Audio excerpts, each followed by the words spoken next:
ಗಡಿನಾಡಿನಲ್ಲಿ ಈ ಬಾರಿ ಮಳೆ ಕೈಕೊಟ್ಟ ಪರಿಣಾಮ ಜನಜೀವನ ಅಸ್ತವ್ಯಸ್ತವಾಗಿದೆ. ಮಳೆಯನ್ನೇ ನಂಬಿಕೊಂಡಿದ್ದ ರೈತರು ಸಂಕಷ್ಟಕ್ಕೆ ಸಿಲುಕಿದ್ದು ಕೃಷಿ ಚಟುವಟಿಕೆಗಳು ಸಂಪೂರ್ಣವಾಗಿ ಹಿನ್ನಡೆ ಕಂಡಿವೆ. ಗಡಿನಾಡು ಭಾಗದ ಕರ್ನೂಲ್ ಜಿಲ್ಲಾ ಪ್ರಾಜೆಕ್ಟರ್ ಮ್ಯಾನೇಜರ್ ಮಾಧ್ಯಮದೊಂದಿಗೆ ಮಾತನಾಡಿ, ತುಂಗಭದ್ರಾ ನದಿಯಲ್ಲಿ ಕೂಡ ನೀರು ಇಲ್ಲದ ಕಾರಣ ಮಂತ್ರಾಲಯಕ್ಕೆ ಬರುವ ಭಕ್ತಾದಿಗಳಿಗೆ ತೊಂದರೆಯಾಗಿದೆ. ಕುಡಿಯುವ ನೀರಿನ ಸಮಸ್ಯೆ ದಿನದಿಂದ ದಿನಕ್ಕೆ ಹೆಚ್ಚುತ್ತಿದ್ದು, ಕೆರೆ ಕಟ್ಟೆಗಳು ಮತ್ತು ಬಾವಿಗಳು ಬತ್ತುತ್ತಿರುವ ದೃಶ್ಯಗಳು ಸಾರ್ವಜನಿಕರಲ್ಲಿ ಆತಂಕ ಮೂಡಿಸಿವೆ. ಜಾನುವಾರುಗಳಿಗೆ ಮೇವು ಮತ್ತು ನೀರಿನ ಕೊರತೆ ಉಂಟಾಗಿದ್ದು, ಗ್ರಾಮೀಣ ಪ್ರದೇಶಗಳ ಜನರು ನಿತ್ಯದ ಬದುಕನ್ನೇ ನಡೆಸಲು ಪರದಾಡುವಂತಾಗಿದೆ ಎಂದು ಹೇಳಿದ್ದಾರೆ. ಅಲ್ಲಿನ ಸ್ಥಳೀಯರು ಮತ್ತು ಕೆಲ ಮುಖಂಡರುಗಳು ಮಾಧ್ಯಮದ ಜೊತೆಗೆ ಮಾತನಾಡಿದ್ದಾರೆ. ಕರ್ನೂಲ್ ಜಿಲ್ಲಾ ಗಡಿನಾಡ ಕನ್ನಡಿಗರ ಪ್ರಾಜೆಕ್ಟ್ ಚೇರ್ಮನ್ ಮಾತಾಡ್ತಾ ಇರೋದು. ನಮ್ಮ ಗಡಿನಾಡವರಿಗೆ ಈ ದಿನಲ್ಲಿ ನೀರಿನ ತೋರಿಕೆ ಭಾರಿ ಕಷ್ಟವಾಗಿದೆ. ಈ ನೀರು, ಈ ಮಳೆ ದೇವರನ್ನು ನಾವೆಲ್ಲ ಕೇಳ್ಕೊಂತಿರೋ ಒಂದೇ ಒಂದು ಈ 2 ತಿಂಗಳಿಂದ ಭಾರಿ ಕಷ್ಟದಾಗ ಬಿಡ್ತಾ ಇದ್ದಾರೆ ನೀರು. ಈ ಗಡಿನಾಡವಾಗಿ ಈ ಹೊಳೆದಾಗ ನೀರಿಲ್ಲ, ಕಾಲೇದಾಗ ನೀರಿಲ್ಲ. ಇವಾಗ ತುಂಗದಾಗ ಭದ್ರ 2 ತುಂಬವಾಗಲಿ ನಮ್ಮ ತುಂಗಭದ್ರದ ನೀರಿಲ್ಲಂಗೆ ಆಗ್ಯಾವು.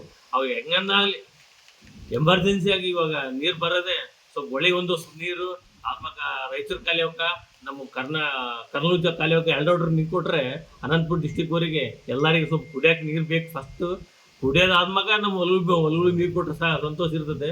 ಈ ನೀರಿನ ಬಗ್ಗೆ ಭಾರಿ ಕಷ್ಟ ಆಗೈತೆ. ಈ ನೋಡ್ತಾ ಇದ್ದ ಪಕ್ಕದಲ್ಲಿ ಹೊಳೆ ಬಗಲ ಇದ್ದವ್ರಿಗೆ ಸ್ವಲ್ಪ ಪರವಾಗಿಲ್ಲ. ಅಲ್ಲಿ ನಮ್ಮ ಆದೋನಿ ಡಿವಿಷನ್ ಆಗಿರೋಂಥ ತಾಲೂಕ್ನಾಗಿರೋರಿಗೆ, ಮಂತ್ರಾಲಯ ಬರೋರಿಗೆ, ಒಬ್ಬರಿಗೆ ಭಾರಿ ಕಷ್ಟ. ನೀರು ತೊಂದರೆ ಆಗಿಬಿಟ್ಟದೆ. ಈ ನೀರು ಹೊಳೆ ನೀರಿಗೋಸ್ಕರ ಭಕ್ತಾದಿಗಳು ಬರೋವರು ಜಾಸ್ತಿ ಆಗಿಬಿಟ್ಟಾರೆ. ಅದರಲ್ಲಿಂದ ಕೂಡ ನೀರಿನ ಭಾರಿ ಕಷ್ಟ ಆಗೈತೆ. ಅದರಲ್ಲಿಂದ ನಮಗೆ ಮಳೆ ಬಂದ್ರಂತೂ ಪರವಾಗಿಲ್ಲ. ಎಲ್ಲರೂ ಈ ತುಂಗಭದ್ರಾ 2 ತುಂಬಿವಲ್ಲ, ಈ ಭದ್ರ ತುಂಬಿ ನೀರೊಂದು ಕೊಟ್ಟರೆ ಭಾರಿ ಚಲೋ ಇರ್ತದೆ ಅಂತ ಕೇಳ್ಕೊಂತ ಹೇಳ್ತಾ ಇರ್ತೀವಿ. ಮಂತ್ರಾಲಯ ತಾಲೂಕು ಭಾಗದಲ್ಲಿಂದ ಮಾತನಾಡುತ್ತಿದ್ದೇನೆ. ನಾನು ಸಹಕಾರ ಸಂಘದ ಅಧ್ಯಕ್ಷ ಆಗಿ ಮಾರಪ್ಪ ಅಂತ. ಈ ವರ್ಷ 2026ರಲ್ಲಿ ನೀರಿನ ಅಭಾವ ಭಾಳ ಇದೆ.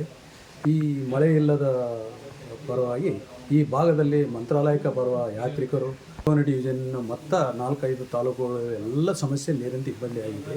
ಅದರಿಂದ ದೇವರು ಮಳೆ ಕರುಣಿಸಿದ್ರೇನು ಭಯ ಇಲ್ಲ.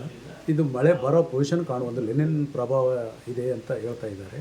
ಅದಕ್ಕಾಗಿ ಮೇಲೆ ಗೌರ್ಮೆಂಟ್ನವರು, ಕರ್ನಾಟಕದವರಾಗಲಿ ಸ್ವಲ್ಪ ತುಂಗದಲ್ಲಿ ಭದ್ರದಲ್ಲಿ ಇದ್ದ ನೀರು ಕೂಡ ನಮ್ಮ ತುಂಗಭದ್ರಕ್ಕೆ ಸ್ವಲ್ಪ ಒಂದು 4-5 TMC ನೀರು ಕೆಳಗೆ ಬಿಟ್ಟರೆ ನಾವು ಕೂಡ ಕುಡಿಯೋದಕ್ಕೆ ಆಸ್ಕಾರ ಆಗ್ತದೆ ಅಂತ ನಾವು ಈ ಗಡಿನಾಡು ಭಾಗದಿಂದ ಕೇಳಿಕೊಳ್ಳುತ್ತಿದ್ದೇವೆ. ವರದಿ ಸಿದ್ದು.